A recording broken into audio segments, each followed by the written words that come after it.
Assalamualaikum warahmatullahi wabarakatuh. Kami dari kelompok 12 akan mempresentasikan hasil kerja kelompok kami tentang personality disorder. Next. Anggota kami terdiri dari Lirea, Marsha Alaida, dan saya sendiri, Anissa Ayu. Next. Nah, yang pertama itu kita akan membahas tentang definisi dari personality disorder. Menurut DSM-5, personality disorder itu merupakan suatu pola pengalaman batin dan perilaku yang bertahan lama dan sangat menyimpang dari harapan atau ekspektasi budaya individu yang meresap dan tidak fleksibel. Nah, dimulainya itu pada masa remaja atau dewasa awal, dapat stabil dari waktu ke waktu, dan dapat menyebabkan kesusahan. Gangguan kepribadian itu dibedakan menjadi 3 kelompok berdasarkan kesamaan deskriptif. Yang pertama itu klaster A, termasuk gangguan kepribadian paranoid, skizoid, dan skizotipal. Nah, individu dengan gangguan ini tuh sering tampak aneh atau eksentrik. Yang kedua itu klaster B, itu mencakup gangguan kepribadian antisosial, ambang, histrionik, dan narsistik. Individu dengan gangguan ini tuh sering tampak dramatis, emosional, atau tidak menentu. Yang terakhir itu klaster C. Itu termasuk gangguan kepribadian menghindar, tergantung, dan obsesif kompulsif. Nah, individu dengan gangguan ini tuh sering tampak cemas atau takut. Next. Selanjutnya kita akan membahas tentang macam-macam gangguan kepribadian. Yang pertama itu ada paranoid personality disorder. Itu merupakan pola ketidakpercayaan dan kecurigaan, sehingga motif orang lain itu sering ditafsirkan sebagai hal-hal yang jahat. Yang kedua itu schizoid personality disorder. Itu merupakan pola pelepasan diri dari hubungan sosial dan rentang ekspresi emosionalnya itu terbatas. Yang ketiga itu schizotipal personality disorder. Gangguan kepribadian skizotipal itu merupakan pola ketidaknyamanan akut dalam hubungan dekat, distorsi kognitif atau persepsi, dan eksentrisitas perilaku. Yang keempat itu antisocial personality disorder, merupakan pola pengabaian dan pelanggaran hak-hak orang lain. Yang kelima itu borderline personality disorder, itu merupakan pola ketidakstabilan dalam hubungan interpersonal, citra diri, dan afek dan impulsif yang ditandai. Yang keenam itu histrionic personality disorder. Itu merupakan pola emosi yang berlebihan dan mencari perhatian. Next. Nah, macam-macam gangguan selanjutnya yaitu yang ketujuh itu narcissistic personality disorder. Itu merupakan pola kebesaran, kebutuhan akan kekaguman, dan kurangnya empati. Yang kedelapan itu avoidant personality disorder, merupakan suatu pola penghambatan sosial, perasaan tidak mampu, dan hipersensitivitas terhadap evaluasi negatif. Jadi ketika ada evaluasi negatif dari orang lain tuh individu tuh merasa sangat sensitif gitu. Yang kesembilan itu dependent personality disorder, merupakan pola perilaku patuh dan melekat yang berhubungan dengan kebutuhan yang berlebihan untuk diperhatikan. Yang ke-10 itu obsessive compulsive personality disorder. Itu merupakan pola keasyikan dengan keteraturan, perfeksionisme, dan kontrol. Yang ke-11 itu personality change due to another medical condition. Itu merupakan gangguan kepribadian persisten yang dinilai karena efek fisiologis langsung dari kondisi medis, misalnya itu lesi lobus frontal. Yang terakhir itu 12, other specific personality disorder and unspecific personality disorder. Itu merupakan kategori yang disediakan untuk dua situasi. Nah, situasi pertama itu pola kepribadian individu itu memenuhi kriteria umum untuk gangguan kepribadian. Dan ciri-ciri dari beberapa gangguan kepribadian yang berbeda itu ada, tetapi kriteria untuk gangguan kepribadian tertentu itu tidak terpenuhi. Kemudian untuk situasi yang keduanya itu, pola kepribadian individu itu memenuhi kriteria umum untuk gangguan kepribadian, tetapi individu tersebut itu dianggap memiliki gangguan kepribadian yang tidak termasuk dalam klasifikasi DSM-5, misalnya itu gangguan kepribadian pasif agresif. Next. Baik, selanjutnya yang akan kita bahas yaitu gangguan obsesif kompulsif personality disorder, yang mana ini tuh merupakan salah satu gangguan personality disorder yang ditandai dengan perfeksionisme, keteraturan, dan kerapian yang sangat ekstrim. Next. Oke, di sini ada diagnostik kriteria dari gangguan obsesif kompulsif ini sendiri, yaitu seseorang dengan gangguan kepribadian obsesif kompulsif itu memiliki pemikiran yang terpaku pada keteraturan, kesempurnaan, kontrol mental, dan kontrol hubungan dengan orang lain. Nah, kondisi ini tuh ditandai paling tidak 4 dari gejala berikut ini. Yang pertama, disibukkan dengan detail, aturan, daftar, urutan, organisasi, atau jadwal, hingga tujuan utama dari tugas yang harus dijalankan ini tuh hilang atau terlupakan. Tuh. Kemudian yang kedua, menunjukkan perfeksionisme yang mengganggu penyelesaian tugas gitu. Jadi misalnya tidak dapat menyelesaikan proyek karena standarnya sendiri yang terlalu ketat dan tidak terpenuhi gitu. Jadi tugas-tugasnya itu tidak dapat diselesaikan karena hasil pekerjaannya itu terkadang tidak sesuai dengan standarnya yang dia pasang itu sangat tinggi kayak gitu. Kemudian yang ketiga adanya dedikasi secara berlebihan untuk pekerjaan dan produktivitas dengan mengesampingkan kegiatan rekreasi dan persahabatan. Jadi tidak diperhitungkan gitu oleh kebutuhan ekonomi yang jelas. Yang keempat ada tidak terlalu teliti dan tidak fleksibel tentang masalah moralitas, etika atau nilai. Kemudian yang kelima ada tidak dapat membuang barang-barang yang usang gitu, barang-barang yang udah nggak terpakai dan tidak berharga. Jadi meskipun barang-barang tersebut itu tidak memiliki nilai sentimental. Jadi mereka cenderung menyimpan barang-barang yang sudah tidak terpakai gitu.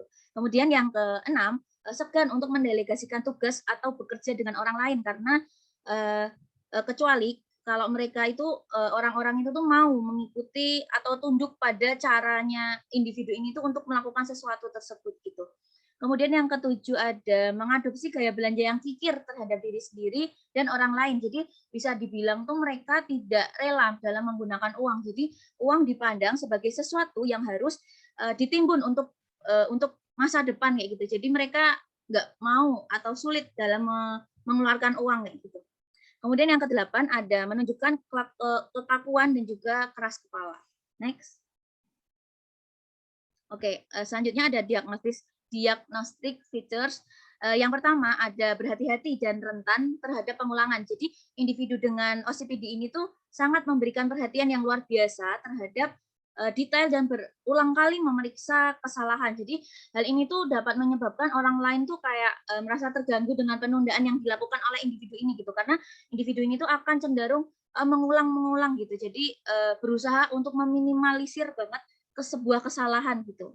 Oke, yang kedua, memiliki standar kinerja perfeksionisme yang dipaksakan sendiri yang menyebabkan disfungsi dan penderitaan yang signifikan. Jadi mereka itu berusaha untuk membuat setiap detail tugas dengan sangat sempurna sehingga bisa saja itu menyebabkan masalah-masalah seperti tenggat yang terlewatkan, kemudian aspek kehidupan individu yang tidak menjadi fokusnya saat ini gitu. Itu tuh jadi terganggu gitu. Jadi tidak istilahnya tidak terurus seperti itu.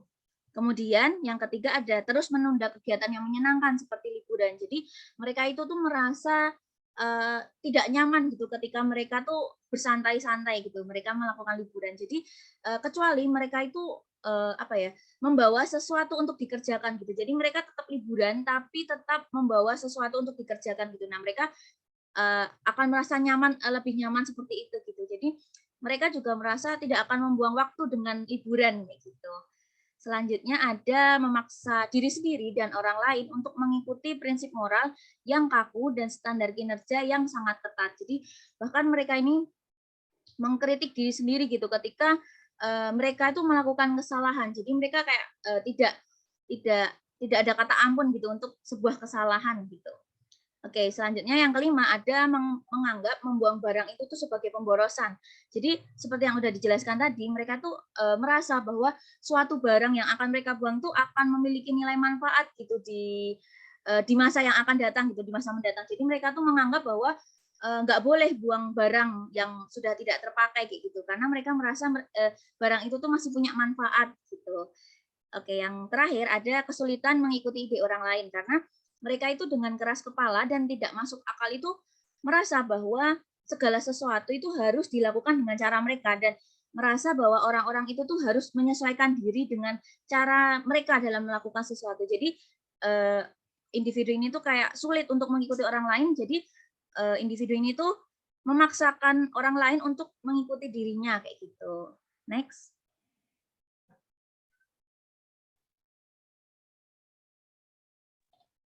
Nah, selanjutnya terdapat prevalensi pada OCPD ini.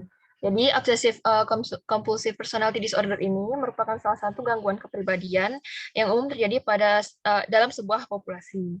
Nah, menurut DSM kelima, diperkirakan prevalensi OCPD ini mulai dari 2,1% hingga 7,9%.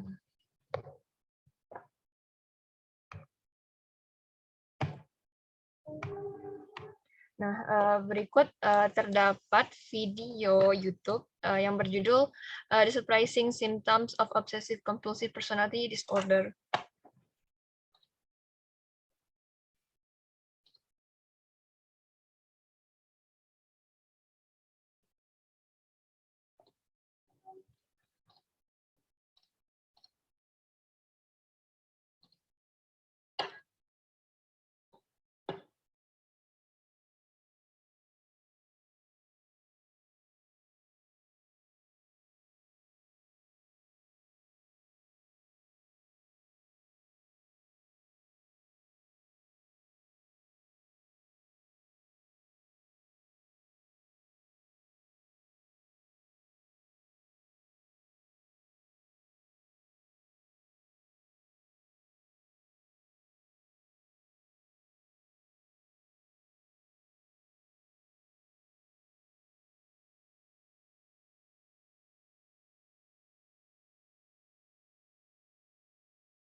Belum keluar suaranya, Marsha. Sebentar.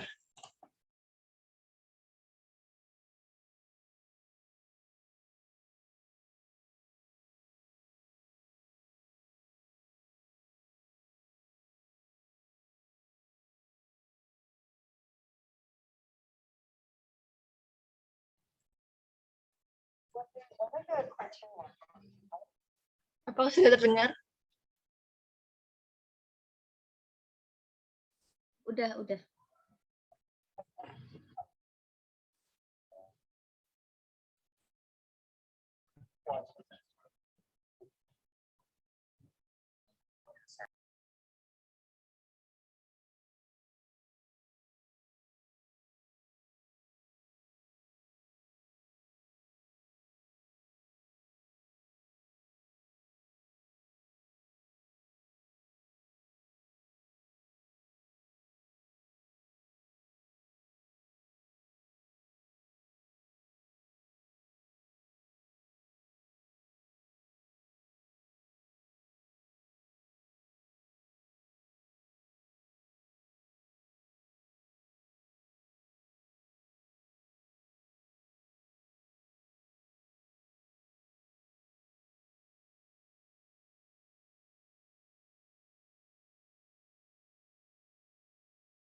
Nah, berdasarkan video tadi, video wawancara tadi, jadi Dr. Ramani Durvasula ini menjelaskan salah satu contoh simptom orang yang mengidap OCPD. Dijelaskan bahwa terdapat beberapa orang dengan OCPD itu memiliki kecenderungan untuk mengumpulkan uangnya, seperti yang sudah dijelaskan oleh Rea tadi pada diagnostik kriteria. Nah, mereka ini memiliki kecemasan apabila mereka mengeluarkan uangnya sekarang, maka untuk masa yang akan datang, mereka tidak akan memiliki uang yang cukup. Nah, hal ini mengakibatkan seseorang dengan OCPD dicap oleh orang sekitarnya sebagai orang yang pelit. Tapi seseorang dengan orang yang pelit itu belum tentu ya bisa mengidap OCPD. Mungkin saja orang itu bisa dikatakan sedang berhemat untuk untuk tujuan mereka di masa depan begitu.